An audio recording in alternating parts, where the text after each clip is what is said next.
الحمد للہ رب العالمین والصلاة والسلام علی رسولہ الکریم محمد وعلی آلہ واصحابہ اجمعین. اعوذ باللہ من الشیطان الرجیم. بسم اللہ الرحمن الرحیم. الم تر کیف ضرب اللہ مثلا کلمۃ طیبۃ کشجرۃ طیبہ اصلها ثابت وفرعها فی السماء. ہم سورہ ابراہیم کا مطالعہ کر رہے ہیں. اللہ تعالیٰ نے ایمان کی مثال ایک خوبصورت اور پاکیزہ درخت سے دی ہے جس کی جڑیں زمین میں بہت گہری ہوں اور جس کی شاخیں اور جس کا تنا اوپر آسمان تک جا رہا ہو. اس کے مقابلے میں کلمہ کفر کو، وہ کلمہ جس پہ انسان کو ایمانی یقین نہیں ہوتا ہے، اس کی مثال ایسی جھاڑ جھنکار سے دی ہے کہ ہوا آئی اور اس کو اڑا کے لے گئی. میں ترجمہ پڑھنا پسند کروں گا. ارشاد ہے، کیا تم دیکھتے نہیں ہو کہ اللہ نے کلمہ طیبہ کو کس چیز سے مثال دی ہے؟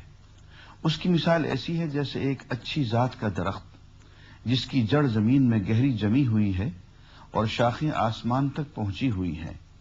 ہر آن وہ اپنے رب کے حکم سے اپنے پھل دے رہا ہے. اس کے بعد سورہ الحجر کی طرف ہم آتے ہیں. سورہ الحجر میں جو چیز سب سے اہم ہمیں معلوم ہوتی ہے وہ قرآن مجید کی بلکہ دین کی محافظت کے بارے میں ایک تاریخی اور یادگار قول اور اللہ تعالی کا عہد. ارشاد ہے، انا نحن نزلنا الذکر وانا لہ لحافظون، کہ یہ ہم ہی ہیں جنہوں نے اس پیغام کو، اس نصیحت کو نازل کیا، اور دیکھ لینا ہم اس کی حفاظت کر کے دکھائیں گے. میں نے شروع میں اس کی تشریح تو کی ہے، آج چند اشارے اور بھی میں عرض کروں گا. پہلی بات تو یہ ذہن میں رکھیں کہ یہ انسانی قوت سے باہر ہے اور کوئی انسان یہ دعویٰ نہیں کر سکتا کہ اس کی یہ کتاب، اس کا یہ ڈاکومنٹ جو ہے وہ ہمیشہ ہمیشہ کے لیے ایسے ہی رہے گا، محفوظ رہے گا، اس میں کوئی تبدیلی نہیں آ سکے گی. ایک انسان تو کیا، بڑی سے بڑی حکومت، دنیا کی ساری حکومتیں مل کے بھی کسی ڈاکومنٹ کے بارے میں یہ دعویٰ نہیں کر سکتی کہ سینکڑوں سالوں، ہزاروں سالوں کے بعد یہ ڈاکومنٹ ایسے کا ایسے رہے گا، اس میں تبدیلی نہیں آ سکے گی. انسان سارے مل جائیں، یہ دعویٰ کسی کلام کے بارے میں، کسی کتاب کے بارے میں، ڈاکومنٹ کے بارے میں نہیں کر سکتے، ان کے بس میں ہی نہیں ہے.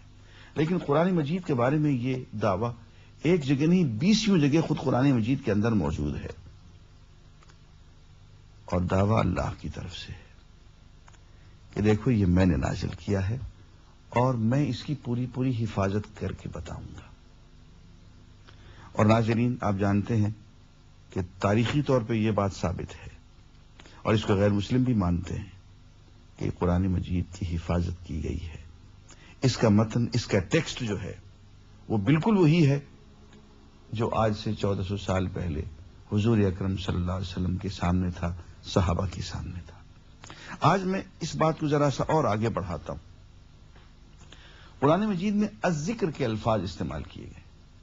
انا نحن نزلنا الذکر، ہم نے الذکر، پیغام، نصیحت، دین نازل کیا ہے. عام طور پہ سمجھا جاتا ہے کہ الذکر سے مراد صرف قرآن مجید ہے. مجھے اس بات پہ اصرار ہے کہ الذکر سے مراد قرآن مجید بھی ہے اور سنت طیبہ بھی، حضور کی سیرت بھی. اس لیے کہ اللہ تعالیٰ نے قرآن مجید کے الفاظ کی بھی حفاظت کی ہے، قرآن مجید کے معنی کی بھی حفاظت کی ہے. ناظرین، قرآن مجید کے معنی سنت کے اندر، حضور کی سیرت کے اندر، حضور کی احادیث کے اندر موجود ہیں. آپ کے ذہن میں فوراً سوال اٹھے گا کہ احادیث میں تو ضعیف بھی ہوتی ہیں، موضوع بھی ہوتی ہیں، درست بھی ہوتی ہیں. جناب والا، انسانی تاریخ میں جتنی محنت حدیث کے فن پہ، حضور کی سیرت اور حضور کی سنت طیبہ کی حفاظت کے فن پہ کی گئی ہے، آج تک کسی سائنس پہ، کسی فن پہ اتنی محنت انسانوں نے مل کے نہیں کی ہے۔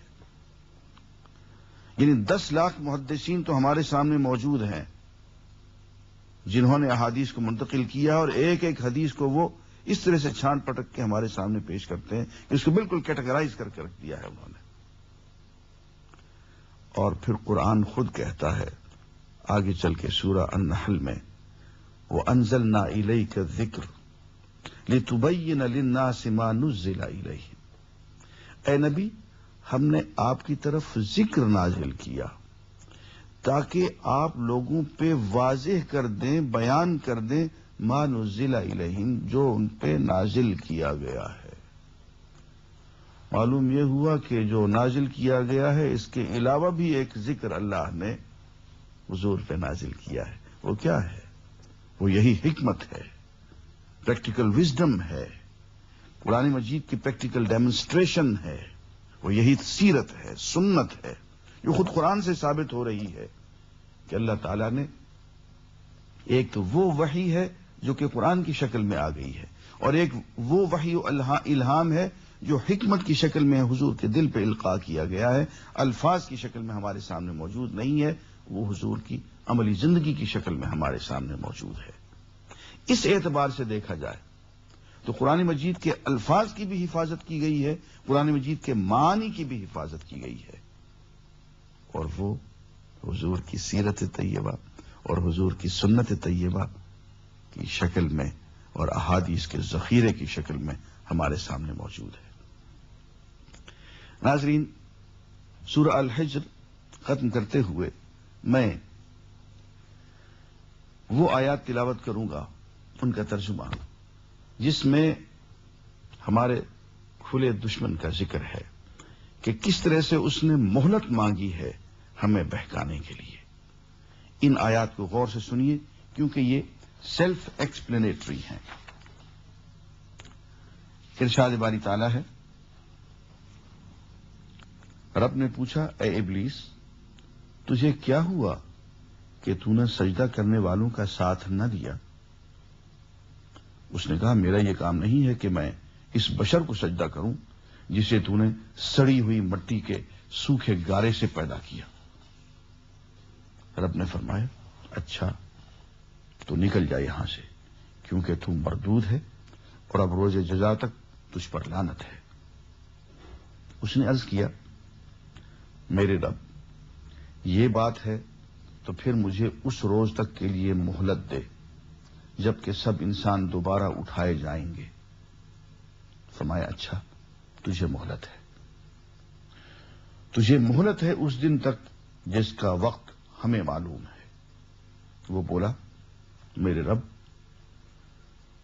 جیسا تو نے مجھے بہکایا، ذرا جسارت دیکھی، اللہ تعالیٰ سے کہتے ہیں کہ تو نے مجھے بہکایا، میرے رب جیسا تو نے مجھے بہکایا اسی طرح اب میں زمین میں انسانوں کے لیے دل فریبیاں پیدا کر کے ان سب کو بہکا دوں گا سوائے تیرے ان بندوں کے جنہیں تو نے ان میں سے خالص کر لیا ہو۔ اللہ تعالیٰ نے فرمایا، یہ راستہ ہے جو سیدھا مجھ تک پہنچتا ہے، بے شک جو میرے حقیقی بندے ہیں ان پر تیرا بس نہ چلے گا، تیرا بس تو صرف ان بہکے ہوئے لوگوں ہی پر چلے گا جو تیری پیروی کریں گے۔ ناظرین، اس آیت پہ مر مٹنے کو جی چاہتا ہے۔ قال، پروردگار نے کہا، ھذا صراط علی مستقیم، یہ راستہ ہے جو سیدھا مجھ تک پہنچتا ہے۔ دعا کریں اللہ تعالیٰ یہ راستہ نصیب کر دے، سیدھے ہم اپنی منزل مقصود تک پہنچ جائیں، اللہ کی ذات گرامی تک۔ ناظرین، اس کے بعد سورہ النحل ہے جس میں ہمیں ایک آیت یوں ملتی ہے کہ وَيَخْلُقُ مَا لَا تَعْلَمُونَ، اللہ تعالیٰ ایسی ایسی چیزیں تمہیں پیدا کر کے دکھائیں گے جن کا تمہیں کوئی علم نہیں، کوئی سمجھ نہیں، ایسی ایسی نئی سے نئی چیزیں آئیں گی غالباً اشارہ اس دور کی ایجادات کی طرف ہے۔ اس کے بعد یہ ارشاد ہو رہا ہے کہ اللہ تعالی ہر امت میں رسول بھیجیں گے اور اس کو اس امت پہ گواہ ٹھہرائیں گے اور قیامت میں وہ گواہی کام آئے گی۔ اس کے بعد کچھ اخلاقی تعلیم کی بات ہے، پھر اللہ کے عہد کو پورا کرنے کی تاکید ہے۔ اللہ تعالیٰ کی آیات کا ترجمہ پیش کرتا ہوں۔ اے محمد صلی اللہ علیہ وسلم، انہیں اس دن سے خبردار کر دو جبکہ ہم ہر امت میں خود اسی کے اندر سے ایک گواہ اٹھا کھڑا کریں گے جو اس کے مقابلے میں شہادت دے گا، اور ان لوگوں کے مقابلے میں شہادت دینے کے لیے ہم تمہیں لائیں گے، اور یہ اسی شہادت کی تیاری ہے کہ ہم نے یہ کتاب تم پر نازل کر دی ہے جو ہر چیز کی صاف صاف وضاحت کرنے والی ہے اور ہدایت اور رحمت اور بشارت ہے ان لوگوں کے لیے جنہوں نے سر تسلیم خم کر دیا ہے۔ اللہ عدل اور احسان اور صلہ رحمی کا حکم دیتا ہے اور بدی، بے حیائی اور ظلم و زیادتی سے منع کرتا ہے۔ وہ تمہیں نصیحت کرتا ہے تاکہ تم سبق لو، اللہ کے عہد کو پورا کرو جبکہ تم نے اس سے کوئی عہد باندھا ہو، اور اپنی قسمیں پختہ کرنے کے بعد توڑ نہ ڈالو جبکہ تم اللہ کو اپنے اوپر گواہ بنا چکے ہو۔ اللہ تمہارے سب افعال سے باخبر ہے، تمہاری حالت اس عورت کی سی نہ ہو، تمہاری حالت اس عورت کی سی نہ ہو جائے جس نے آپ ہی محنت سے سود کاتا اور پھر آپ ہی اسے ٹکڑے ٹکڑے کر ڈالا۔ آیات سیلف ایکسپلینیٹری ہیں، البتہ آخری آیت کے بارے میں مکہ میں ایک عورت تھی، دیوانی تھی، سارا دن سود کاٹتی تھی اور شام کو اسی کو بکھیر دیتی تھی، ٹکڑے ٹکڑے کر دیتی تھی۔ وہ تو دیوانی تھی، لیکن وہی دیوانگی ہم میں بھی ہے۔ بہت سود کاٹتے ہیں، بہت نیکیاں کرتے ہیں، اور اس کے بعد کوئی ایسا دھندا کر گزرتے ہیں، کوئی ایسا کام کر گزرتے ہیں کہ بنا بنایا کھیل بگڑ جاتا۔ اس کے بعد اسی کی مزید تاکید کے لیے کہ اللہ کے عہد کو پورا کرو، سورہ النحل کی آیت نمبر 96 ارشاد باری تعالیٰ ہے کہ اللہ کے عہد کو تھوڑے سے فائدے کے بدلے نہ بیچ ڈالو، جو کچھ اللہ کے پاس ہے وہ تمہارے لیے زیادہ بہتر ہے اگر تم جانو، جو کچھ تمہارے پاس ہے وہ خرچ ہو جانے والا ہے، ختم ہو جانے والا ہے، اور جو کچھ اللہ کے پاس ہے وہی باقی رہنے والا ہے، اور ہم ضرور صبر سے کام لینے والوں کو ان کے اجر ان کے بہترین اعمال کے مطابق دیں گے۔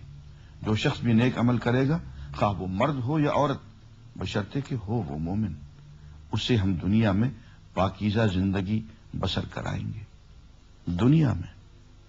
دنیا میں پاکیزہ زندگی بسر کرائیں گے، اور آخرت میں ایسے لوگوں کو ان کے اجر ان کے بہترین اعمال کے مطابق بخشیں گے۔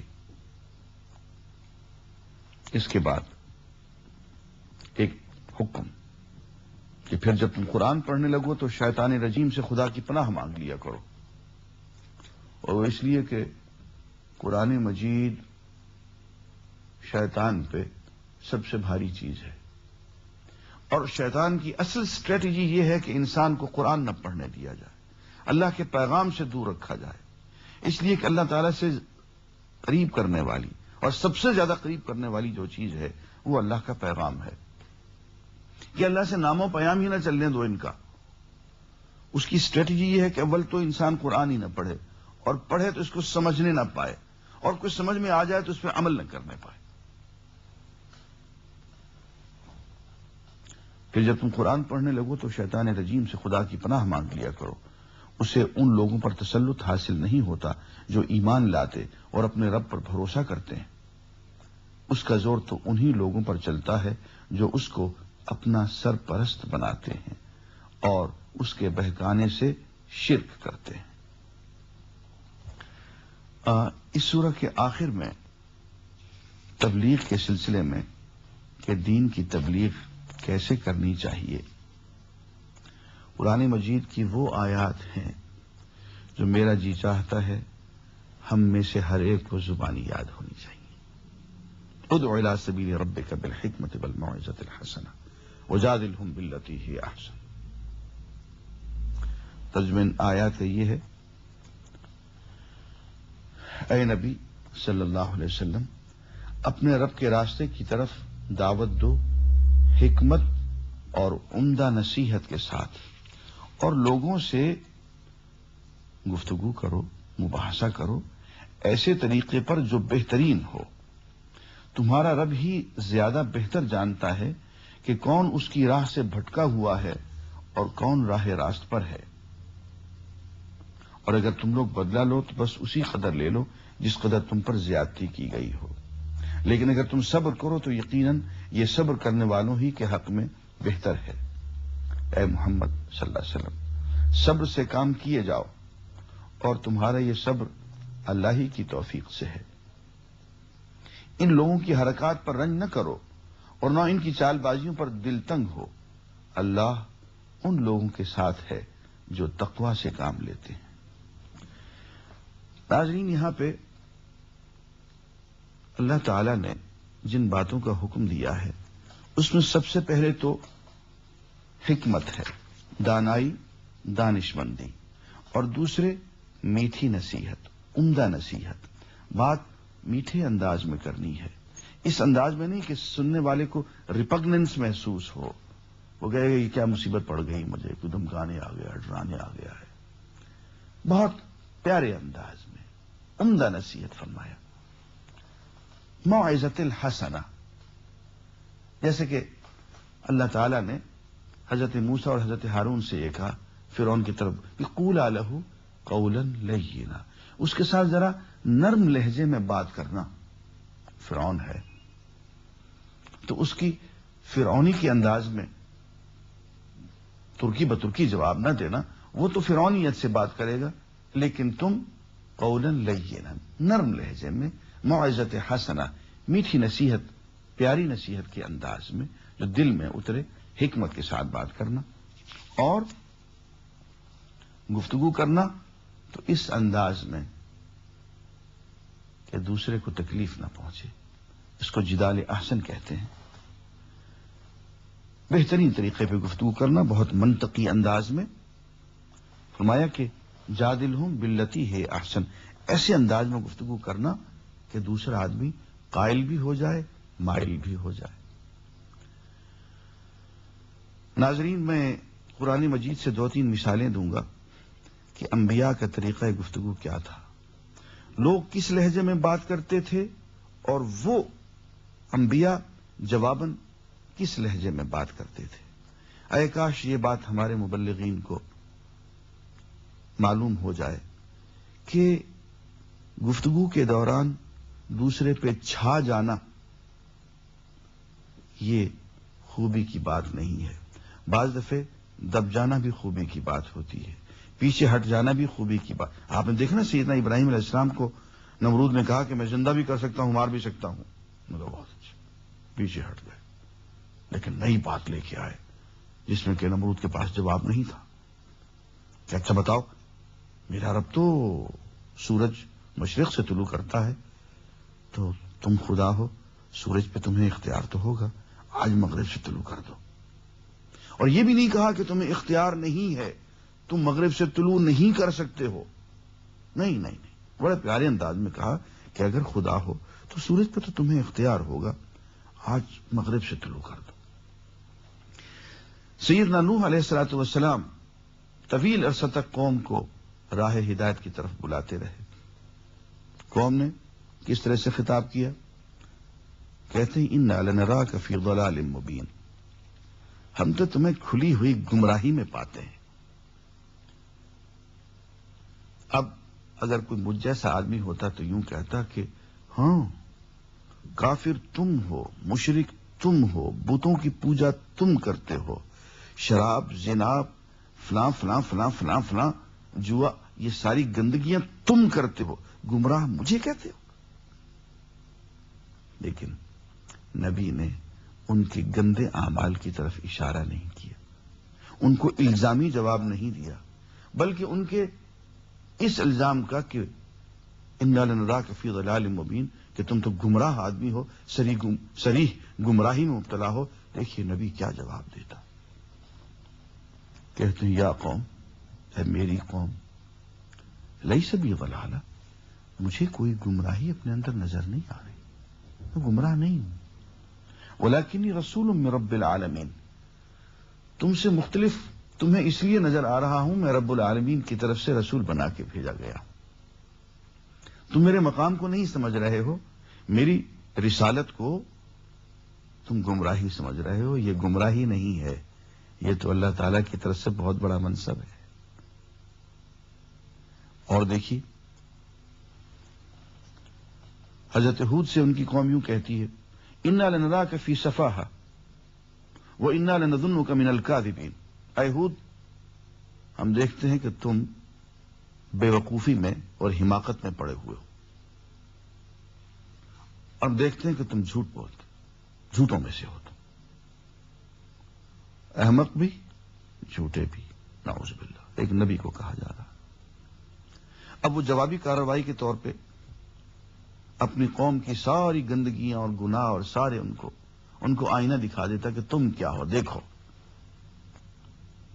لیکن نبی نے صرف اپنی ذات کا دفاع کیا، کتنے خوبصورت انداز میں، صرف اتنے الفاظ کہے، یا قوم، اے میری قوم، لیس بی صفاحہ، مجھ میں کوئی بے وقوفی کی بات نہیں ہے، کوئی حماقت کی بات مجھ میں نہیں ہے، ولکنی رسول من رب العالمین، میں اصل میں رب العالمین کی طرف سے رسول بنا کے بھیجا گیا ہوں۔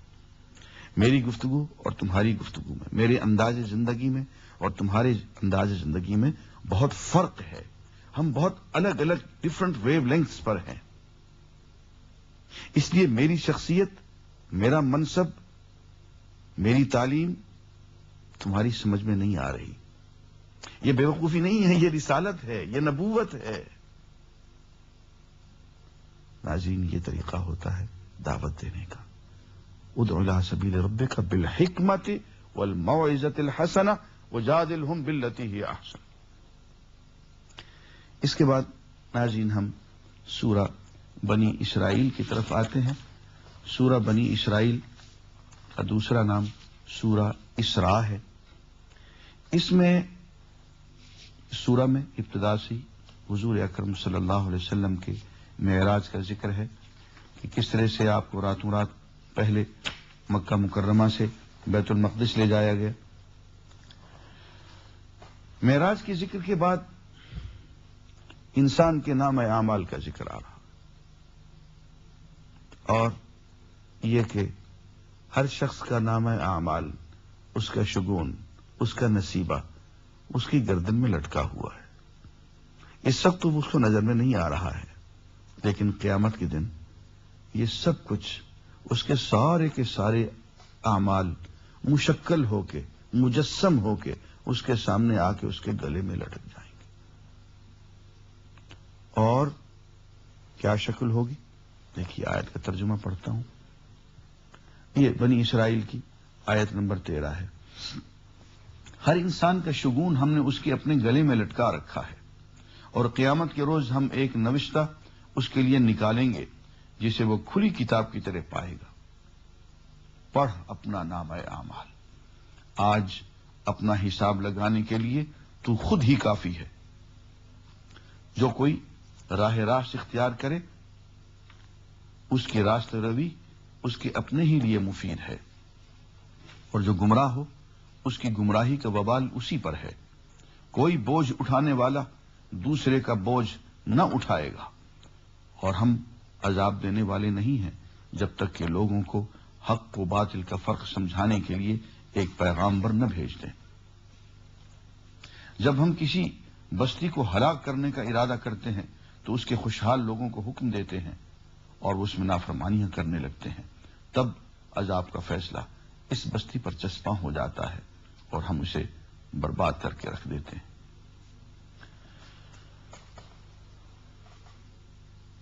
امیر لوگوں کو، دولت مند لوگوں کو موقع دے دیا جاتا ہے کہ وہ زیادتیاں کریں، اور یہ زیادتیاں چونکہ عام ہو جاتی ہیں تو عذاب عام آ جاتا ہے۔ دعا فرمائے اللہ تعالیٰ ان آیات میں ڈوب جانے کی توفیق عطا فرمائے۔ وآخر دعوانا الحمدللہ رب العالمین۔ اهدنا الصراط المستقيم،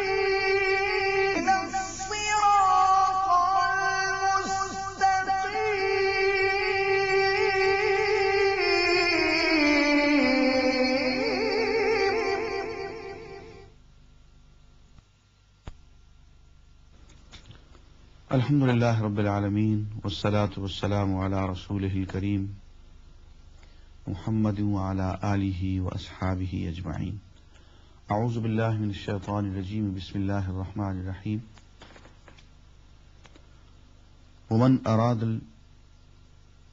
ومن كان يريد العاجلة عجلنا له فيها ما نشاء لمن نريد۔ ترجمہ یہ ہے، جو کوئی عاجلہ کا خواہش مند ہو، عاجلت سے مراد جلد ملنے والی چیز، یعنی دنیاوی عیش و آرام، دنیاوی لذتیں۔ تو جو کوئی دنیاوی عیش و آرام کا ہی خواہش مند ہو، اسے یہی ہم دے دیتے ہیں جو کچھ بھی جسے دینا چاہیں، پھر اس کے مقسوم میں جہنم لکھ دیتے ہیں جسے وہ تاپے گا ملامت زدہ اور رحمت سے محروم ہو کر۔ اور جو آخرت کا خواہش مند ہو اور اس کے لیے سعی کرے، کوشش کرے جیسی کہ اس کے لیے سعی کرنی چاہیے، اور ہو وہ مومن، تو ایسے ہر شخص کی سعی مشکور ہوگی۔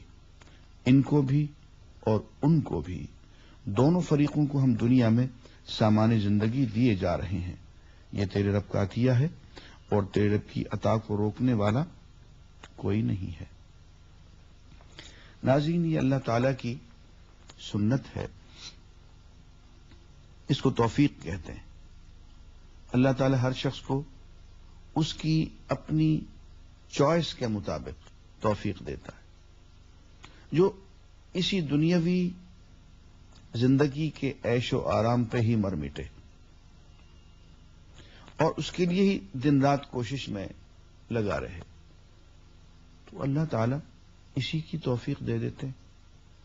جو آخرت کے لیے کوشش کرے، دنیا کے ساتھ ساتھ اللہ کی لقاء اور ملاقات کے لیے کوشش کرے، اس کو پرائورٹی نمبر 1 بنائے، تو اللہ تعالیٰ اس کے لیے راستے کھولتے چلے جاتے ہیں۔ فَمَا كُلًّا نُمِدُّ هَؤُلَاءِ وَهَؤُلَاءِ مِنْ عَطَاءِ رَبِّكَ۔ جو ادھر جانا چاہتا ہے تو اس کی توفیق دیتے ہیں، ادھر جانا چاہتے ہیں اس کی توفیق دے دیتے ہیں، دونوں طرف، کسی کا راستہ نہیں روکتے، اس لیے کہ اس میں آزادی فکر و عمل مجروح ہوگی۔ دنیا دارالعمل ہے، دارالامتحان ہے، اس میں آزادی فکر بھی ہے، آزادی عمل بھی ہے۔ جو شخص جو کام کرنا چاہے گا اسی کام کی اس کو توفیق دے دی جائے گی، تمام مواقع اس کو فراہم کر دیے جائیں گے، لیکن اس کی اپنی ذمہ داری پہ آخرت میں آ کے وہ خود اس کا ذمہ دار ہوگا۔ یہ بیان کرنے کے بعد اسی سورہ بنی اسرائیل میں اللہ تعالی نے مستقل سماجی تعلیمات اور ہدایات جو کہ بہت اہم ہیں اور طویل ہیں، وہ تقریباً 15 کے قریب احکامات ہیں، 15 کمانڈمنٹس ہیں، وہ ارشاد فرمائی ہیں۔ وہ سورہ بنی اسرائیل میں پڑھی جا سکتی ہیں، ان کی شرح کا موقع نہیں ہے۔ اس کے بعد آیت آتی ہے، ارشاد ہے، یوم ندعو کل اناس بامامہم، قیامت کے دن ہم سب لوگوں کو ان کے امام کے واسطے سے پکاریں گے۔ ہر شخص کا کوئی نہ کوئی لیڈر ہوتا ہے، ہر شخص کا کوئی نہ کوئی ایسا سید اور امام ہوتا ہے جس کی زندگی کو وہ اپناتا ہے، اپنی زندگی کو اس کی زندگی میں گم کر دیتا ہے۔ اس کی تقلید کرتا ہے یا اتباع کرتا ہے، یہ اس کا امام ہوتا ہے۔ فرمایا قیامت کے دن ہم اس امام کا نام دے کے کہ میاں فلاں کو ماننے والے تو ادھر آ جا، اس طرح سے ہم پکاریں گے۔ بس یہ دعا کریں کہ آخرت میں ہمیں ان ائمہ کے ذریعے سے پکارا جائے جو اللہ کے ہاں محبوب ہوں۔ اس کے بعد ہم سورہ الکہف کی طرف آتے ہیں۔ الکہف غار کو کہتے ہیں، مکی سورت ہے۔ اس سورہ کی شان نزول یہ ہے کہ مشرکین مکہ نے حضور اکرم صلی اللہ علیہ وسلم سے 3 سوالات کیے تھے حضور کی صداقت نبوت کا امتحان لینے کے لیے۔ ایک تو یہ کہ یہ اصحاب کہف کون تھے، غار والے کون؟ دوسرا سوال یہ تھا کہ یہ قصہ خضر کیا ہے، اور تیسرا یہ کہ یہ ذوالقرنین کیا ہے۔ ناظرین ایک بات میں عرض کر دوں، قرآن مجید تاریخ کی کتاب نہیں ہے۔ قرآن مجید کی کتاب، یہ کتاب اخلاق کی ہے۔ اس کا موضوع انسان اور اس کی فلاح ہے، اس دنیا میں بھی آخرت میں بھی۔ یہاں جتنے بھی تاریخی واقعات بیان کیے گئے ہیں وہ مؤرخانہ انداز میں بیان نہیں کیے گئے ہیں۔ یعنی حد یہ ہے کہ اصحاب کہف کا قصہ بیان کیا گیا تو اصحاب کہف کا قصہ بیان کرتے ہوئے نہ تو ان کے نام بیان کیے، نہ صحیح جگہ لکھی، نہ ان کی تعداد بیان کی، بلکہ صرف وہ باتیں بیان کی جن کا ہماری عملی زندگی سے تعلق تھا، ان کے عقائد، کہ یہ اللہ والے لوگ تھے، توحید پہ ایمان رکھتے تھے، معاشرہ ان کو برداشت نہیں کر رہا تھا، آ کے بیچارے چھپ کے غار میں سو گئے، اور پھر اللہ تعالیٰ نے معجزانہ طور پر ان کو سلائے رکھا 300 سال تک۔ اس کے بعد جب یہ گئے اپنے معاشرے میں اپنا سکے وکے لے کے کچھ کھانے پینے کے لیے، تو لوگ حیران رہ گئے کہ یہ تو 300 سال پرانے لوگ ہیں۔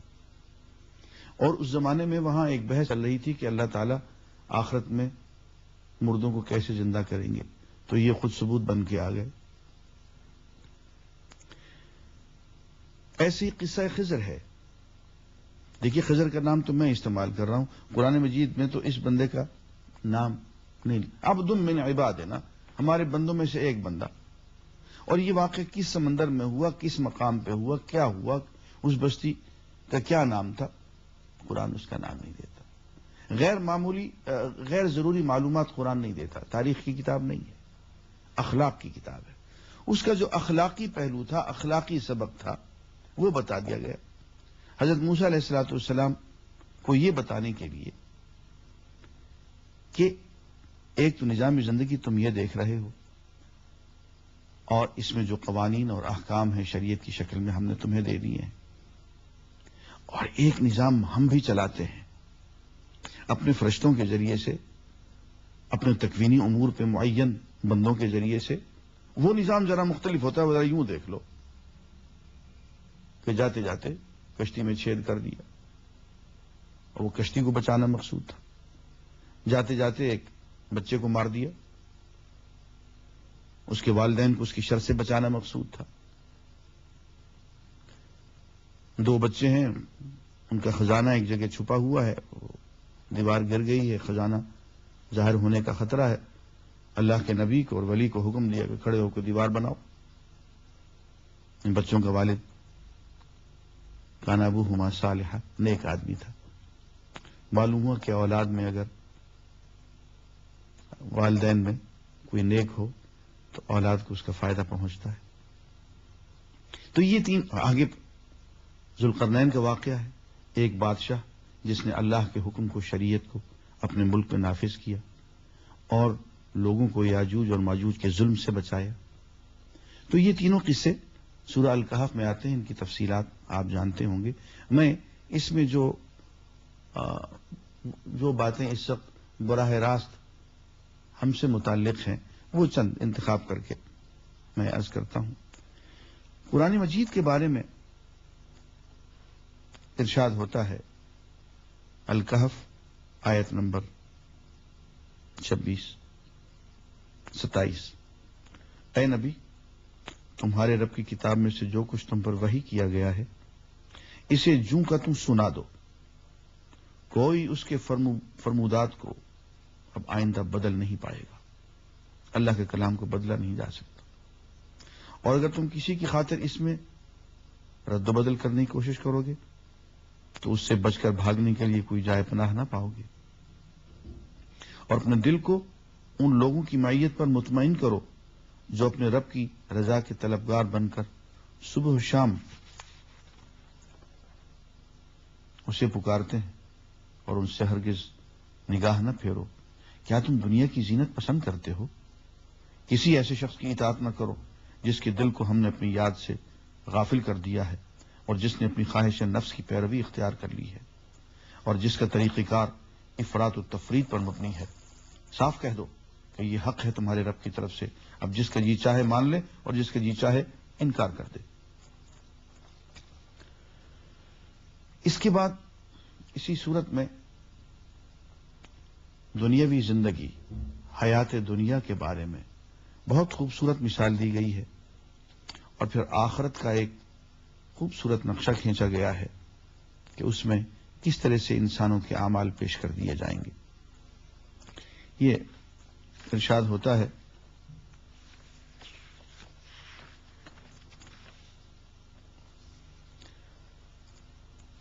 الکہف کی آیت نمبر 45، اے نبی صلی اللہ علیہ وسلم انہیں حیات دنیا کی حقیقت اس مثال سے سمجھاؤ کہ آج ہم نے آسمان سے پانی برسا دیا تو زمین کی پود خوب گھنی ہو گئی اور کل وہی نباتات بھس بن کر رہ گئی۔ جس سر پہ غرور آج ہے یہاں تاجوری کا، کل اس پہ وہی شور ہے پھر نوحہ گری کا۔ آفاق کی منزل سے گیا کون سلامت، اسباب لٹا راہ میں یہاں ہر سفری کا۔ لے سانس بھی آہستہ کے نازک ہے بہت کام، افکار کی اس کارگہ شیشہ گری کا۔ ہاں، آج ہم نے آسمان سے پانی برسا دیا تو زمین کی پود خوب گھنی ہو گئی اور کل وہی نباتات بھس بن کر رہ گئی جسے ہوائیں اڑائے لیے پھرتے ہیں۔ اللہ ہر چیز پر قدرت رکھتا ہے۔ یہ مال اور یہ اولاد محض دنیاوی زندگی کی ایک ہنگامی آرائش ہے، اصل میں تو باقی رہ جانے والی نیکیاں ہی تیرے رب کے نزدیک نتیجے کے لحاظ سے بہتر ہیں اور انہی سے اچھی امیدیں وابستہ کی جا سکتی ہیں۔ فکر اس دن کی ہونی چاہیے جبکہ ہم پہاڑوں کو چلائیں گے اور تم زمین کو بالکل برہ نہ پاؤ گے، اور ہم تمام انسانوں کو اس طرح گھیر کر جمع کریں گے کہ اگلوں پچھلوں میں سے ایک بھی نہ چھوٹے گا، اور سب کے سب تمہارے رب کے حضور صف در صف پیش کیے جائیں گے۔ لو دیکھ لو، آ گئے نا تم ہمارے پاس اسی طرح جیسا ہم نے تم کو پہلی بار پیدا کیا تھا۔ تم نے تو یہ سمجھا تھا کہ ہم نے تمہارے لیے کوئی وعدے کا وقت مقرر ہی نہیں کیا ہے، اور نام اعمال سامنے رکھ دیا جائے گا۔ اس وقت تم دیکھو گے کہ مجرم لوگ اپنی کتاب زندگی کے اندراجات سے ڈر رہے ہوں گے اور کہہ رہے ہوں گے کہ ہائے ہماری کم بختی، یہ کیسی کتاب ہے کہ ہماری کوئی چھوٹی بڑی حرکت ایسی نہیں رہی جو اس میں درج نہ ہو گئی ہو۔ جو کچھ انہوں نے کیا تھا وہ سب اپنے سامنے حاضر پائیں گے، اور تیرا رب کسی پر ذرا ظلم نہ کرے گا۔ اس کے بعد سورہ الکہف میں قصہ خضر و موسیٰ جو میں نے ابھی عرض کیا اور قصہ ذوالقرنین بیان ہوتا ہے، اور آخر میں پھر کچھ آیتیں آتی ہیں جن سے دل دہل جاتا ہے۔ بات یہ ہے کہ کلام پاک جو اللہ کا کلام ہے وہ تو عربی میں ہے، اس کے ترجمے میں اس کا 100واں حصہ بھی تاثیر نہیں بنتی ہے، لیکن اب ہم کیا کریں، ترجمے پہ ہی گزارا کرنا پڑے گا، اور میں چاہتا ہوں کہ خود اس بجائے اس کے کہ خود میں ہی آپ کے سما خراشی کرتا رہوں، وہ باتیں جو ترجمے کے ذریعے سے پیش کی جا سکتی ہیں میں ترجمے کے ذریعے سے پیش کرتا ہوں۔ اے محمد صلی اللہ علیہ وسلم، یہ سورہ الکہف کی آخری آیات ہیں۔ اے محمد صلی اللہ علیہ وسلم، ان سے کہو کیا ہم تمہیں بتائیں کہ اپنے اعمال میں سب سے زیادہ ناکام اور نامراد لوگ کون ہیں؟ وہ کہ دنیا کی زندگی میں جن کی ساری سعی و جہد راہ راست سے بھٹکی رہی اور وہ سمجھتے رہے کہ وہ سب کچھ ٹھیک کر رہے ہیں، یہ وہ لوگ ہیں جنہوں نے اپنے رب کی آیات کو ماننے سے انکار کیا اور اس کی حضور پیشی کا یقین نہ کیا، اس لیے ان کے سارے اعمال ضائع ہو گئے۔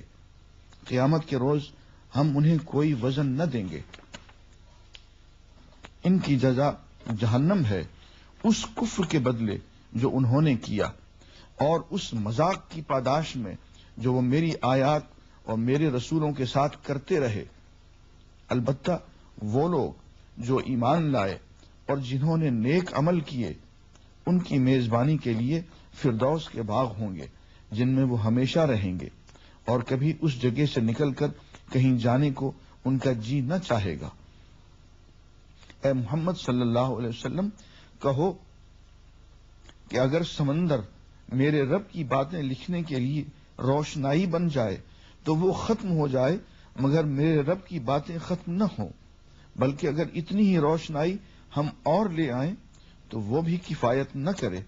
اے محمد صلی اللہ علیہ وسلم، کہو کہ میں تو ایک انسان ہوں تم ہی جیسا، میری طرف وحی کی جاتی ہے کہ تمہارا خدا بس ایک ہی خدا ہے۔ بس جو کوئی اپنے رب کی ملاقات کا امیدوار ہو، اسے چاہیے کہ نیک عمل کرے اور بندگی میں اپنے رب کے ساتھ کسی اور کو شریک نہ کرے۔ ناظرین، اس کے بعد ہم سورہ مریم کی طرف آتے ہیں۔ سورہ مریم مکی صورت ہے۔ اس میں ہم شروع میں دیکھتے ہیں کہ حضرت زکریا علیہ الصلوۃ والسلام اپنے پروردگار سے دعا مانگ رہے ہیں کہ انہیں اولاد نصیب ہو، اور اللہ تعالیٰ انہیں عین بڑھاپے کے عالم میں اولاد کی خوشخبری دیتے ہیں۔ جب خوشخبری آتی ہے تو حیران ہو جاتے ہیں کہ ہے اس بڑھاپے میں مجھے اولاد ملے گی۔ اللہ تعالیٰ انہیں یحییٰ نام کا بیٹا نصیب فرماتے ہیں، جسے نبی بناتے ہیں، اور پھر یوں کہتے ہیں یا یحییٰ خذ الکتاب بقوہ، اے یحییٰ یہ کتاب ہے، اس کو ذرا قوت کے ساتھ پکڑنا، اس کو اپنانے کے لیے قوت چاہیے، اس کو نافذ کرنے کے لیے بھی قوت چاہیے۔ یہ بیٹھ کے صرف دھیمے سروں میں تلاوت نہ کرتے رہنا، اس کو اپنے اوپر بھی اور انسانیت پر بھی، وہ لوگ جو تیری قوم کے لوگ ہیں ان پہ نافذ کرنا، اور اس کے لیے وہی حکم جو پہلے وَأَعِدُّوا لَهُم مَّا اسْتَطَعْتُم مِّن قُوَّةٍ، پوری تیاری کرنا قوت کے حصول میں، اس لیے کہ اسلام غالب ہونے کے لیے آیا ہے، غالب بنانے کے لیے آیا ہے۔ یہ محکومیت کا دین نہیں ہے، یہ ذلت اور پسپائی کا دین نہیں ہے۔ اس کے بعد ہم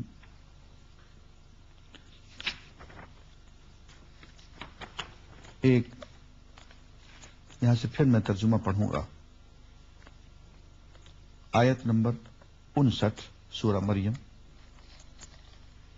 ارشاد گرامی ہے، بہت سے پیغمبروں کا ذکر کیا، اس میں سورہ مریم میں سیدہ مریم کا بھی واقعہ ہے کہ کس طرح سے بغیر باپ کے انہوں نے سیدنا عیسیٰ علیہ الصلوۃ والسلام کو جنم دیا، کس طرح سے اللہ تعالیٰ نے ان کی مہمانی فرمائی اور کیا کیا معجزات صادر ہوئے، اور جب لوگوں نے انہیں تنگ کرنا چاہا تو کس طرح سے بچپن میں ہی پنگوڑے میں ہی اللہ تعالیٰ نے حضرت عیسیٰ سے تقریر کروا ڈالی، انی عبد اللہ کہ میں تو اللہ کا بندہ ہوں، اور ایسا بندہ آتانی الکتاب وجعلنی نبیا، مجھے اس نے صاحب کتاب بنایا ہے اور مجھے اس نے نبی بنایا ہے۔ اس کے بعد اور انبیاء کا ذکر ہے، اور یوں فرماتے ہیں کہ یہ وہ پیغمبر ہیں جن پر اللہ نے انعام فرمایا آدم کی اولاد میں سے اور ان لوگوں کی نسل سے جنہیں ہم نے نوح کے ساتھ کشتی پر سوار کیا تھا، اور ابراہیم کی نسل سے اور اسرائیل کی نسل سے، اور یہ ان لوگوں میں سے تھے جن کو ہم نے ہدایت بخشی اور برگزیدہ کیا۔ ان کا حال یہ تھا کہ جب رحمان کی آیات ان کو سنائی جاتی تو روتے ہوئے سجدے میں گر جاتے تھے۔ پھر ان کے بعد وہ ناخلف لوگ ان کے جانشین ہوئے جنہوں نے نماز کو ضائع کیا اور خواہشات نفس کی پیروی کی، بس قریب ہے کہ وہ گمراہی کے انجام سے دوچار ہوں۔ البتہ جو توبہ کر لیں اور ایمان لے آئیں اور نیک عملی اختیار کر لیں وہ جنت میں داخل ہوں گے اور ان کی ذرہ برابر حق تلفی نہ ہوگی۔ یہ سورہ مریم سے میں نے آیات تلاوت کی، انبیاء کا ذکر، اور اس کے بعد ایک اہم بات کہ انبیاء کی جانشینی جن لوگوں نے کی، چاہیے تو یہ تھا کہ وہ نماز اور زکوٰۃ کو قائم رکھتے، لیکن انہوں نے نماز چھوڑ دی، اور جب نماز چھوڑی تو اس کا نتیجہ یہ نکلا کہ خواہشات کی پیروی میں لگ گئے۔ معلوم ہوا کہ یہ نماز جو ہے خواہشات پیروی سے روکتی ہے،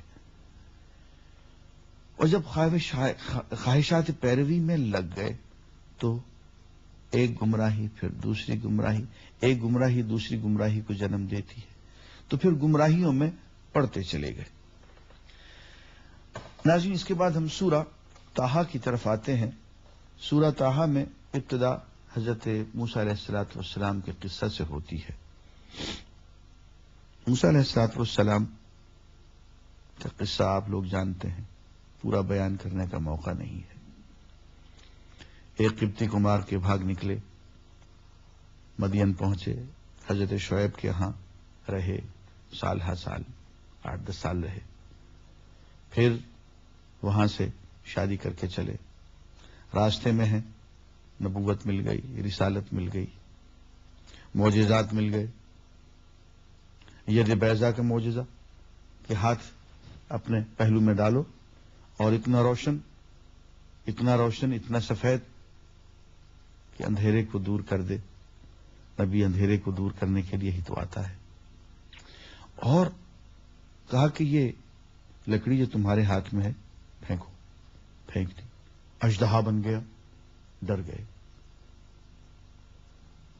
موسیٰ ڈر گئے، اس اژدہا پہ ہاتھ ڈال دو۔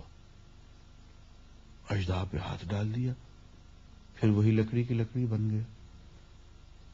اصل میں حضرت موسیٰ کو ایک بہت بڑے اژدہا کے پاس بھیجا جا رہا تھا، یہ فرعون تھا، اور یہ تربیت دی جا رہی تھی کہ اژدہا پہ ہاتھ ڈالنا ہے۔ یہ فرعون دیکھنے میں اژدہا نظر آتا ہے، جب اس پہ ہاتھ ڈالو گے تو یہ لکڑی ہوگا۔ اور اشارے میں یہ بھی بتا دیا کہ یہ بڑے بڑے جو فرعون ہوتے ہیں، یہ بڑے بڑے جو امیر کبیر وزیر ہوتے ہیں، یہ دیکھنے میں اژدہا نظر آتے ہیں، ہاتھ ڈال دو تو لکڑیاں ہوتی ہیں۔ آگے حکم دیتے ہیں کہ ہاں سیدنا ہارون کا ساتھ ان کو دے دیتے، بھائی کا، تمہاری نبوت میں وہ بھی تمہارے ساتھ شریک ہے۔ اور پھر دونوں کو حکم دیتے ہیں کہ اذهب انت واخوک بآیاتی، کہ تم اور تمہارا بھائی دونوں میری ان نشانیوں کو، معجزات کو لے کے تم جاؤ۔ ولا تنیا فی ذکری، اور دیکھو میرے ذکر میں سستی نہ کرنا۔ دین کی دعوت، تبلیغ اپنی جگہ پہ اس وقت اثر کرے گی جبکہ اندر سے ذکر کی گرمی موجود ہوگی۔ اگر وہ گرمی نہیں ہوگی تو بات منہ سے نکلے گی، اس کان سے اس کان نکل جائے گی، کوئی اثر نہیں ہوگا۔ لیکن اگر اندر کچھ ذکر کی گرمی موجود ہے تو پھر از دل خیزت بر دل ریزت، بات پھر دل سے نکلے گی، دل پہ اثر کرے گی۔ اور اس کے بعد یہ فرمایا کہ فرعون کے ساتھ گفتگو کرنا، لیکن ذرا نرم لہجے میں، حکمت کے ساتھ، موعظہ حسنہ کے ساتھ، اور جدال احسن۔ اس کی ایک خوبصورت مثال ہمیں فرعون کے دربار میں نظر آتی ہے کہ کس طرح سے حضرت موسیٰ علیہ السلام کی فرعون کے ساتھ گفتگو ہوتی ہے، اور فرعون کے وار کو اور اس کی چال کو سیدنا موسیٰ خطا کر دیتے ہیں۔ فرعون نے کہا، میں یہ پڑھ رہا ہوں سورہ طٰہٰ کی آیت نمبر 49 سے، فرعون نے کہا، اچھا تو پھر تم دونوں کا رب کون ہے اے موسیٰ؟ موسیٰ نے جواب دیا، ہمارا رب وہ ہے جس نے ہر چیز کو اس کی ساخت بخشی، پھر اس کو راستہ بتایا۔ فرعون بولا، اور وہ پہلے جو نسلیں گزر چکی ہیں ان کی پھر کیا حالت تھی؟ موسیٰ نے کہا کہ اس کا علم میرے رب کے پاس ایک نوشتے میں محفوظ ہے، میرا رب نہ چوکتا ہے نہ بھولتا ہے۔ ناظرین، آپ نے فرعون کی بدماشی دیکھی۔ فرعون نے یہ حرکت کی کہ موسیٰ علیہ السلام سے پہلے تو یہ پوچھا کہ رب کون ہے، بتایا انہوں نے۔ اس کے بعد اچھا پھر جو ہمارے پہلے بڑے بڑے جو گزر چکے ہیں قائد، ہمارے آبا و اجداد، ان کی حالت کیا ہو گئی؟ وہ بھی جہنم میں۔ اب وہ جانتا تو تھا کہ وہ جہنم میں، حضرت موسیٰ سے کہلوانا چاہتا تھا تاکہ دربار کے سب لوگ حضرت موسیٰ کے دشمن ہو جائیں۔ حضرت موسیٰ اس کے بتا اس چال کو سمجھ گئے۔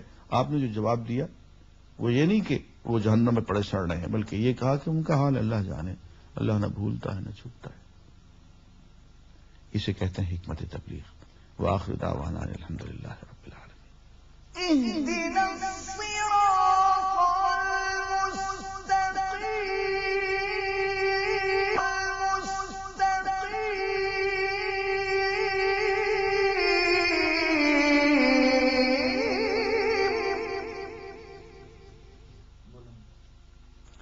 الحمد للہ رب العالمین، والصلاة والسلام علی رسولہ الکریم محمد وعلی آلہ واصحابہ اجمعین۔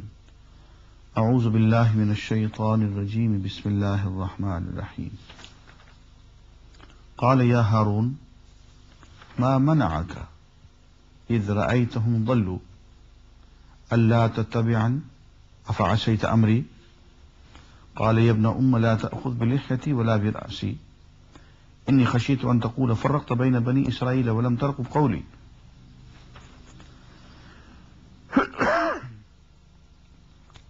سورہ طٰہٰ کی آیت نمبر 92 میں نے تلاوت کی ہے۔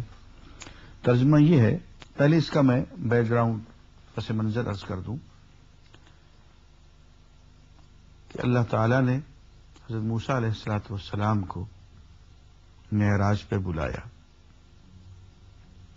اور ان کو الواح، تختیاں، احکام، 10 کمانڈمنٹس دی۔ اس دوران ایک شخص جو کہ بہت ہوشیار تھا اور وہ مختلف قسم کی حیران کن حرکات کیا کرتا تھا، اس نے سونے کا بچڑا بنایا اور اس کی پوجا شروع کرا دی۔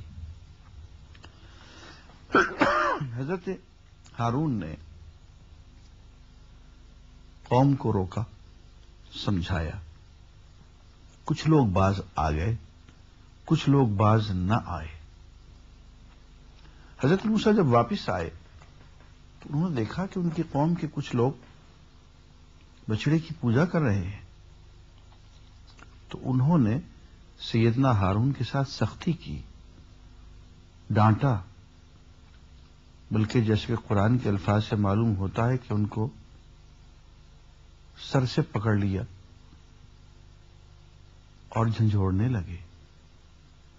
حضرت ہارون کا جو جواب ہے وہ ان کے الفاظ میں سنیے۔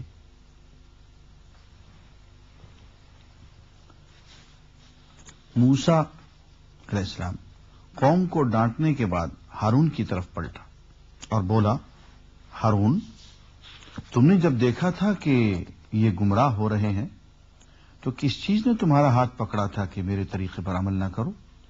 کیا تم نے میرے حکم کی خلاف ورزی کی؟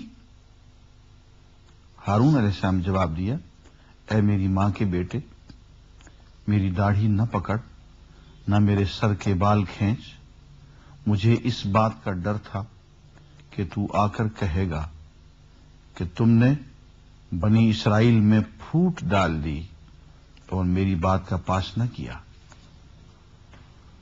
عزیزان گرامی، اللہ کا ایک نبی ہارون اپنے سامنے بچڑے کی پوجا ہوتے ہوئے دیکھتا ہے، بات کھول کے بیان کر دیتا ہے، لیکن ڈنڈا لے کے پیچھے نہیں پڑتا، جتھے بازی نہیں کرتا ہے، قوم کو فرقوں میں نہیں پھاڑتا ہے۔ اور حضرت موسیٰ کو کیا جواب دیتا ہے کہ جناب، میں نے تبلیغ تو کر دی تھی، میں نے حق تو بیان کر دیا تھا، لیکن اگر میں سختی کرتا، اگر میں جتھے بندی کرتا، اگر میں کفر کے فتوے جھاڑتا تو جناب والا آپ ہی مجھے کہتے کہ فرقت بین بنی اسرائیل، کہ ہارون تو نے بنی اسرائیل کو فرقے فرقے، ٹکڑے ٹکڑے بنا دیا اور میری امت کا ستیہ ناش کر دیا۔ یہ بات قابل غور ہے۔ کہیں ایسا تو نہیں کہ ہم لوگ سیدنا ہارون کی سنت سے بالکل بہکے ہوئے ہوں، ہٹے ہوئے ہوں؟ اگر ایک نبی بچڑے کی پوجا کو برداشت کر سکتا ہے اور فتوے بازی نہیں کرتا ہے اور قوم کو ٹکڑے ٹکڑوں میں تقسیم نہیں کرتا ہے تو ہمیں کیا ہو گیا ہے کہ ذرا ذرا سی بات پہ، معمولی معمولی باتوں پہ ہم آپس میں الجھ جاتے ہیں؟ کہاں گنجائش ہے اس بات کی قرآن میں اور سنت میں؟ اس کے بعد قرآن مجید میں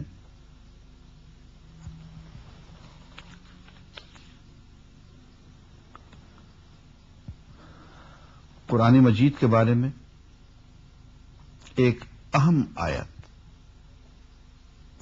اور اس سے پہلے سیدنا آدم کے بارے میں چند جملے۔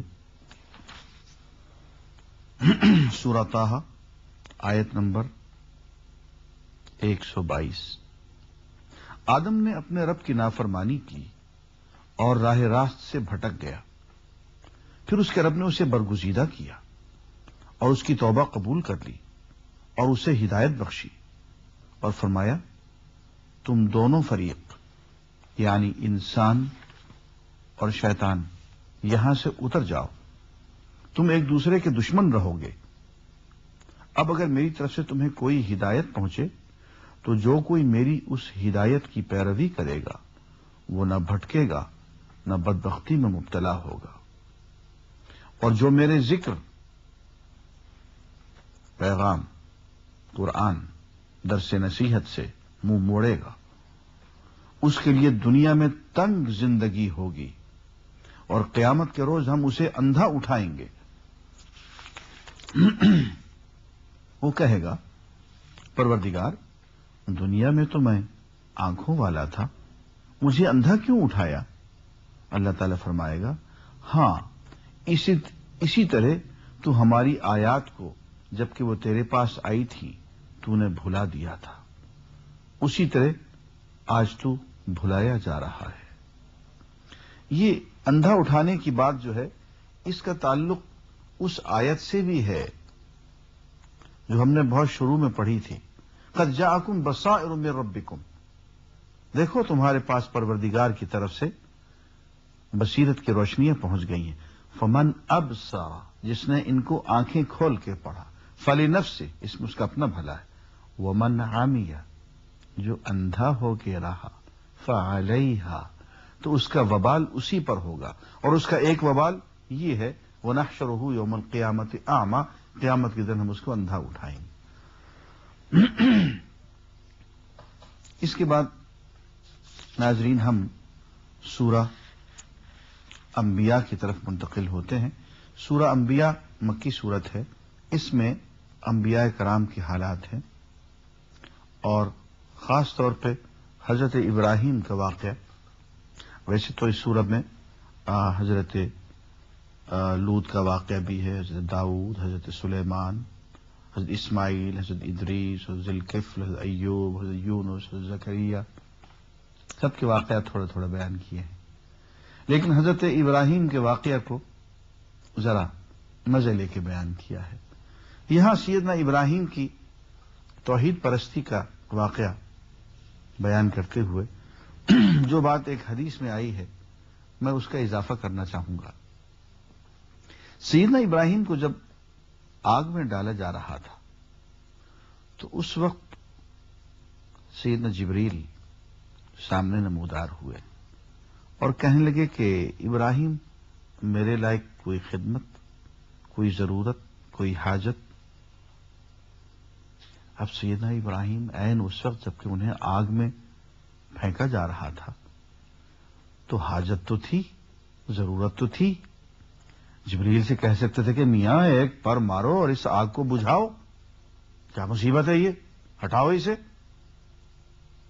لیکن وہ جو جبریل کو جواب دیتے ہیں بہت تاریخی جواب ہے، اور اس پہ سچی بات یہ ہے کہ دل جھوم اٹھتا ہے. کہتے ہیں کہ حاجت تو ہے، ضرورت تو ہے، اما الیک فلا، لیکن جبریل تم سے کوئی کام نہیں، تم سے کوئی حاجت، کوئی ضرورت نہیں ہے. وہ نہیں دیکھ رہا ہے جس کے لیے یہ آگ میں کودنے جا رہا ہوں؟ آنے دو اسے جس کے لیے چاک کیا ہے، ناصح سے غریباں کو سلانے کے نہیں ہم. حضرت ابراہیم کے نزدیک تو جبریل بھی مڈل مین تھا، اس کو ہٹایا درمیان سے کہ میاں معاملہ ہمارا آپس کا ہے، اس کو چلنے دو. اگر وہ آج اس بات پہ راضی ہے کہ میں آگ میں کود جاؤں تو ہم بھی اسی پہ راضی ہیں، لیکن اگر وہ اس بات پہ راضی نہیں ہے تو وہ خود جانے. تو آپ نے دیکھا کہ آگ کو گلزار بنا دیا گیا. سورہ ابراہیم میں چند باتیں ایسی ہیں جو موجودہ سائنس جن کی خوشہ چینی کر سکتی ہے. میں یہ نہیں کہوں گا کہ قرآن سائنس کی تائید کر رہا ہے، قرآن کو اس کی ضرورت نہیں ہے. مدت سے سائنس قرآن کا پیچھا کر رہی ہے. ایک نیا نظریہ کہ ایک وقت تھا کہ یہ سب کا سب ایک ہی مواد تھا، یہ آسمان زمین، ان کو ایک ہی جھٹکے سے، دھماکے سے پھاڑ دیا گیا. آج کل یہی کہا جا رہا ہے، ہو سکتا ہے درست ہو. اور اس کے بعد آج کل کی تحقیق یہ بھی کہہ رہی ہے کہ ہر زندہ چیز کی زندگی کی بنیاد میں پانی ہے، پانی زندگی کا مصدر و منبع ہے. یہ آج کی سائنس کہہ رہی ہے. دیکھتے ہیں 1400 سال پہلے قرآن مجید نے اس کے بارے میں کیا کہا ہے. ارشاد گرامی ہے سورہ الانبیاء آیت نمبر 30.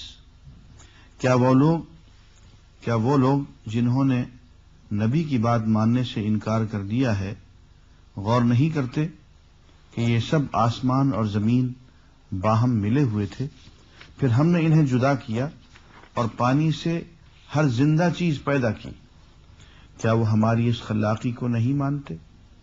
اور ہم نے زمین میں پہاڑ جما دیے تاکہ وہ انہیں ڈھلک نہ جائے، تاکہ انہیں لے کر ڈھلک نہ جائے، اور اس میں کشادہ راہیں بنا دی شاید کہ لوگ اپنا راستہ معلوم کر لیں. اور ہم نے آسمان کو ایک محفوظ چھت بنا دیا، مگر یہ ہے کہ اس کی نشانیوں کی طرف توجہ ہی نہیں کرتے. اور وہ اللہ ہی ہے جس نے رات اور دن بنائے اور سورج اور چاند کو پیدا کیا، سب ایک ایک فلک میں تیر رہے ہیں. اس کے بعد ناظرین اسی صورت میں مختلف انبیاء کا ذکر کرنے کے بعد ایک آیت آتی ہے وما ارسلناک الا رحمۃ للعالمین. مطلب یہ کہ اے نبی صلی اللہ علیہ وسلم، ہم نے آپ کو تمام جہانوں کے لیے رحمت بنا کر بھیجا ہے۔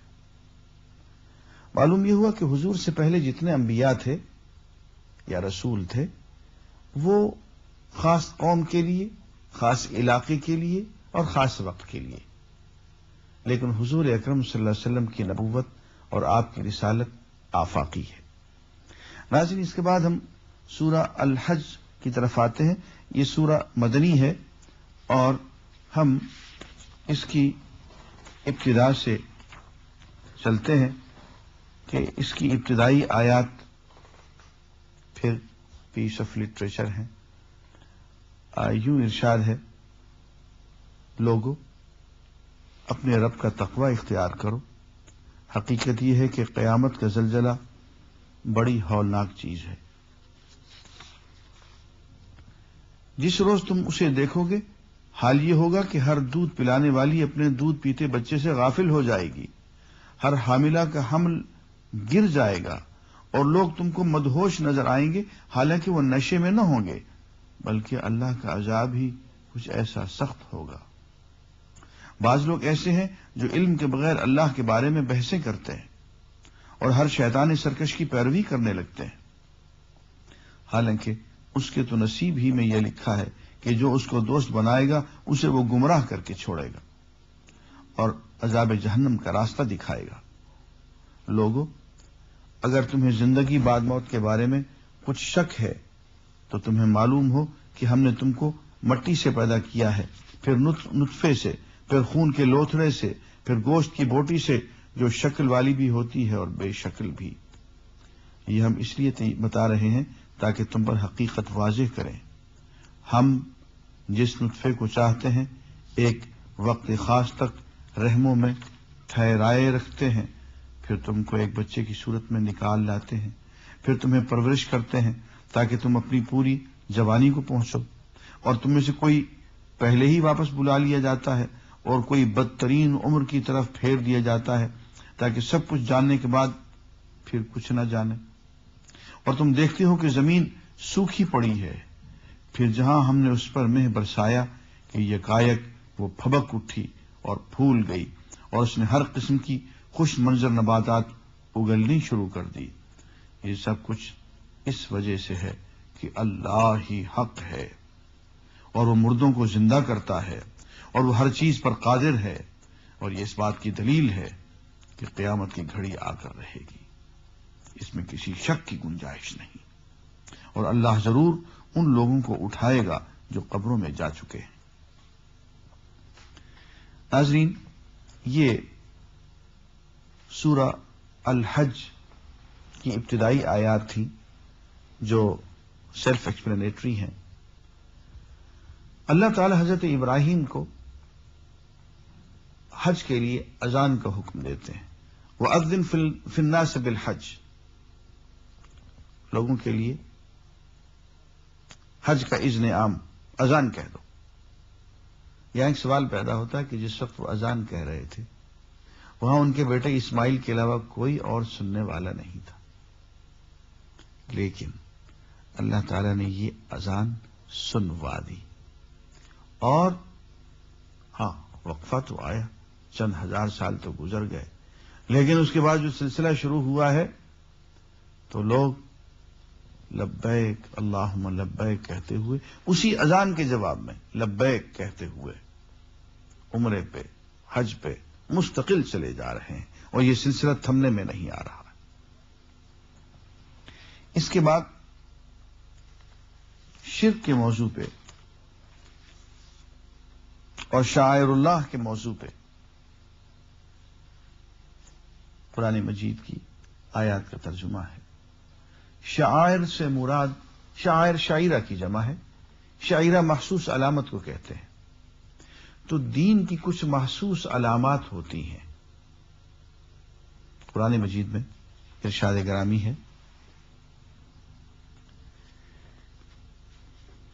پس بتوں کی گندگی سے بچو، جھوٹی باتوں سے پرہیز کرو، یکسو ہو کر اللہ کے بندے بنو، اس کے ساتھ کسی کو شریک نہ کرو، اور جو کوئی اللہ کے ساتھ شرک کرے تو گویا وہ آسمان سے گر گیا۔ اب یا تو اسے پرندے اچک لے جائیں گے یا ہوا اس کو ایسی جگہ لے جا کر پھینک دے گی جہاں اس کے چیچڑے اڑ جائیں گے۔ یہ ہے اصل معاملہ، اسے سمجھ لو۔ اور جو اللہ کے مقرر کردہ شعائر کا احترام کریں تو یہ دلوں کے تقوی کی بات ہے۔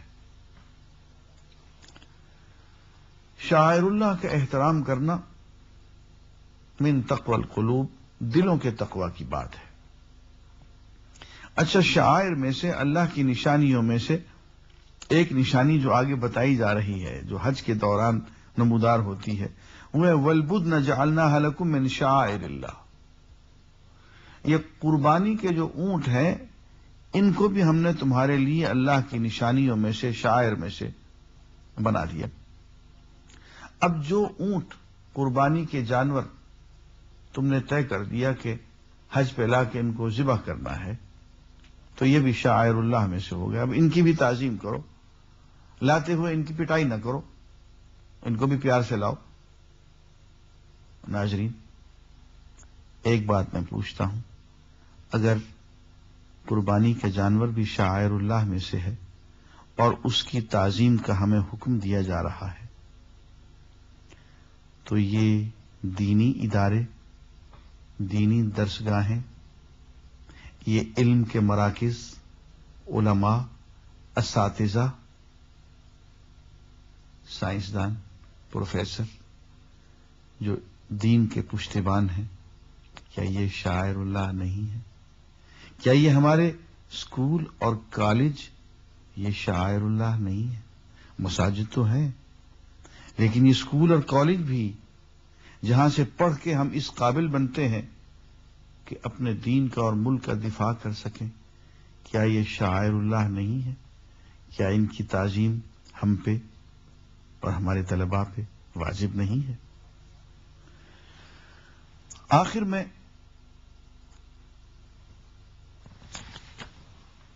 سورہ الحج کا جو موضوع ہمارے سامنے آ رہا ہے وہ عبادت ہے، جہاد ہے، مسلمانوں کے لیے ایک نام تجویز کیا گیا ہے، اللہ سے وابستگی کی دعوت ہے، ارشاد گرامی ہے، اور سب سے پہلے شرک سے روکا گیا ہے۔ ارشاد گرامی ہے سورہ الحج کی آیت نمبر 73، لوگوں ایک مثال دی جاتی ہے، غور سے سنو۔ جن معبودوں کو تم خدا کو چھوڑ کر پکارتے ہو، وہ سب مل کر ایک مکھی بھی پیدا کرنا چاہیں تو نہیں کر سکتے، بلکہ اگر مکھی ان سے کوئی چیز چھین لے جائے تو اسے چھڑا بھی نہیں سکتے۔ مدد چاہنے والے بھی کمزور اور جن سے مدد چاہی جاتی ہے وہ بھی کمزور۔ ان لوگوں نے اللہ کی قدر ہی نہ پہچانی جیسا کہ اس کے پہچاننے کا حق ہے۔ واقعہ یہ ہے کہ قوت اور عزت والا تو اللہ ہی ہے۔ اور اس کے بعد عبادت کی ترغیب اور الحج کی آخری آیات، ارشاد ہے، اے لوگو جو ایمان لائے ہو، رکوع اور سجدہ کرو، اپنے رب کی بندگی کرو اور نیک کام کرو، شاید کہ تم کو فلاح نصیب ہو۔ اللہ کی راہ میں جہاد کرو جیسا کہ جہاد کرنے کا حق ہے۔ اس نے تمہیں اپنے کام کے لیے چن لیا ہے اور دین میں تم پر کوئی تنگی نہیں رکھی۔ قائم ہو جاؤ اپنے باپ ابراہیم کی ملت پر۔ اللہ نے پہلے بھی تمہارا نام مسلم رکھا تھا اور اس قرآن میں بھی تمہارا یہی نام ہے، تاکہ رسول تم پر گواہ ہو اور تم لوگوں پر گواہ۔ بس نماز قائم کرو، زکوٰۃ دو اور اللہ سے وابستہ ہو جاؤ۔ وہ ہے تمہارا مولا، بہت ہی اچھا ہے وہ مولا اور بہت ہی اچھا ہے وہ مددگار۔ ناظرین، سورہ حج کے بعد ہم سورہ المومنون کی طرف آتے ہیں۔ یہ سورہ مکی ہے اور اس کی ابتدا میں مومنین کی صفات بیان کی گئی ہیں، اور یہی اس سورہ کا وجہ تسمیہ بھی ہے۔ سورہ یوں شروع ہوتی ہے، یقیناً فلاح پائی ہے ایمان لانے والوں نے جو اپنی نماز میں خشوع اختیار کرتے ہیں، لغویات سے دور رہتے ہیں، زکوٰۃ کے طریقے پر عامل ہوتے ہیں، اپنی شرمگاہوں کی حفاظت کرتے ہیں سوائے ان بیویوں کے اور ان عورتوں کے جو ان کی ملک یمین میں ہوں کہ ان پر محفوظ نہ رکھنے میں وہ قابل ملامت نہیں ہیں، البتہ جو اس کے علاوہ کچھ اور چاہیں وہ زیادتی کرنے والے ہیں، اپنی امانتوں اور اپنے عہد و پیمان کا پاس رکھتے ہیں اور اپنی نمازوں کی حفاظت کرتے ہیں، یہی لوگ وہ وارث ہیں جو میراث میں فردوس پائیں گے اور اس میں ہمیشہ رہیں گے۔ اس کے فوراً بعد سورہ مومنون میں انسان کی پیدائش کے بارے میں ایسی باتیں کہی گئیں جنہیں پڑھ کے آج کی سائنس حیران رہ جاتی ہے کہ یہ باتیں آج سے 1400 سال پہلے کیسی کہہ دی گئیں۔ ارشاد ہے، ہم نے انسان کو مٹی کے سط سے بنایا، پھر اسے ایک محفوظ جگہ ٹپکی ہوئی بوند میں تبدیل کیا، پھر اس بوند کو لوتھڑے کی شکل دی، پھر لوتھڑے کو بوٹی بنا دیا، پھر بوٹی کی ہڈیاں بنائیں، پھر ہڈیوں پر گوشت چڑھایا، پھر اسے ایک دوسری ہی مخلوق بنا کھڑا کیا۔ بس بڑا ہی بابرکت ہے اللہ، سب کاریگروں سے اچھا کاریگر۔ پھر اس کے بعد تم کو ضرور مرنا ہے، پھر قیامت کے روز یقیناً تم اٹھائے جاؤ گے۔ ناظرین، اس کے بعد پانی کے انتظام کا ذکر آتا ہے، وہ انشاءاللہ ہم آئندہ بیان کریں گے۔